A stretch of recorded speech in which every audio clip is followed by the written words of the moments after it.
Hello friends, आज 8 मई है और आज ही के दिन अभी तुरंत ही एक महाआंदोलन का आगाज होने वाला है टीआरई 4 को लेकर के। बहुत सारी बातें हैं इसमें। हजारों की हजारों विद्यार्थी सड़कों पर उतरकर अपने हक और अधिकार की बात करेंगे और यह हक और अधिकार की जो बातें होगी वो संवैधानिक तरीके से होगी, क्योंकि कभी भी विद्यार्थी हिंसात्मक गतिविधियों के माध्यम से आंदोलन नहीं करता, हमेशा वो संवैधानिक शर्तों का पालन करता है। टीआरई 4 का जो आंदोलन है, क्योंकि अभी आप देखते होंगे है ना, मंत्रिमंडल का गठन हुआ जिसमें शिक्षा मंत्री मिथिलेश तिवारी जी बने हैं और जहां तक लगता है कि शिक्षा मंत्री में जो बदलाव हुआ है, सुनील कुमार पहले थे, अभी बन गए हैं मिथिलेश तिवारी जी और बहुत अच्छा काम होने वाला है। क्योंकि अगर टीआरई 4 में जो बदलाव की बात हो रही है, इसी को लेकर के भी और बहुत सारी बातें हैं जिसको लेकर के स्टूडेंट है सड़क पर उतरने वाले हैं। अभी पूरे के पूरे विद्यार्थी से हमने यही कहा था कि जो लोग भी अगर शामिल होते हैं इस आंदोलन में, संवैधानिक शर्तों का पालन करेंगे और कभी भी स्टूडेंट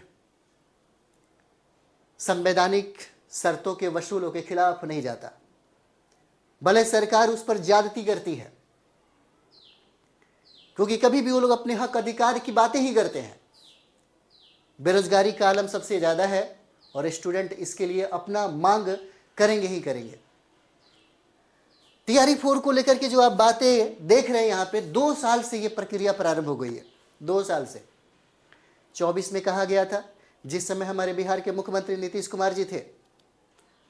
चुनाव होने के बाद भी ऐसा कहा गया था कि शायद ये प्रक्रिया पूरी कंप्लीट करवा दिया जाएगा। सरकारें बदल गई, एक नई सरकारें आई और नई सरकार में शिक्षा मंत्री की भी है ना, एक नए शिक्षा मंत्री भी बने। लेकिन अभी बीपीएससी ये कहता है कि हम इसमें बहुत बड़ा बदलाव करने जा रहे हैं, पीटी को लेकर के और मेंस को लेकर के। इस बदलाव के लिए कोई विद्यार्थी तैयार है? कोई तैयार नहीं है और कोई भी इस बदलाव का स्वागत नहीं करेगा, क्योंकि 2024 से ही जो बहाली की प्रक्रिया प्रारंभ की गई थी, उसी आधार पर, उसी बेस्ट पे स्टूडेंट अपना पूरा मेहनत दिया है, पूरा मेहनत किया है। सीटों की संख्या जो कहा जा रहा था कि लगभग 1 लाख से कहीं ज़्यादा सीटों की संख्या होगी, अभी सीटों की संख्या सीमित कर दिया गया है, स्टूडेंटों की संख्या सबसे ज़्यादा हो गई। पैटर्न भी बदलाव होते जा रहा है,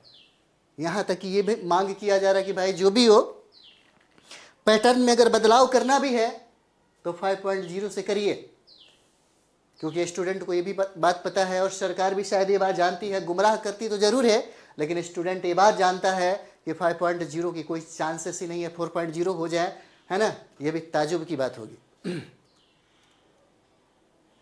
और आज जो हम लोग अशोक राजपथ से होते हुए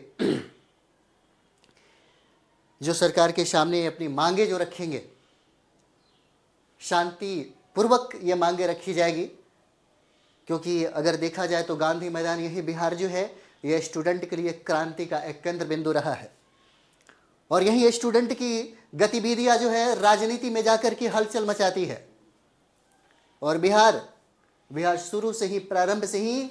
युवाओं के लिए एक सबसे बेहतर प्लेटफॉर्म दिया है, क्योंकि युवा सबसे आगे बढ़कर अपने हक और अधिकार की मांग करते हैं और क्रांति के लिए जवानी सबसे ज़्यादा इंपॉर्टेंट होता है। और ये जो अधिकार और हक होगा स्टूडेंट को, जहाँ तक लगता है सरकार, अभी जो नई सरकार बनी है, वो स्वागत करना चाहिए और स्वागत करने योग्य भी है, क्योंकि 2 सालों से ये बहाली की प्रक्रिया स्टूडेंट के मन में कहीं ना कहीं, है ना, समझिए कि शोक में डुबा दिया है। तो अभी हम सारे लोग चल रहे हैं अभी, है ना। आप लोग कह रहे होंगे कि आप नहीं जाइएगा, है ना, यूट्यूब से और ये सब चीज़ें, हम तो एक सपोर्ट कर रहे हैं यहाँ से और हम आपको मिलेंगे भी वहाँ पे, है ना। जितने भी हमारे विद्यार्थी हैं, जितने भी स्टूडेंट हैं, जो लोग लॉज में हैं, जो लोग लाइब्रेरी में पढ़ रहे हैं, है ना, या जो लोग गाँव से भी है, जो लोग घर में बैठ कर के वो आ नहीं सकते हैं पटना में, तो कोई बात नहीं, आप वहाँ से ही सपोर्ट करिए, डिजिटल सपोर्ट करिए। आज के समय में डिजिटल सपोर्ट भी सबसे ज़्यादा मायने रखता है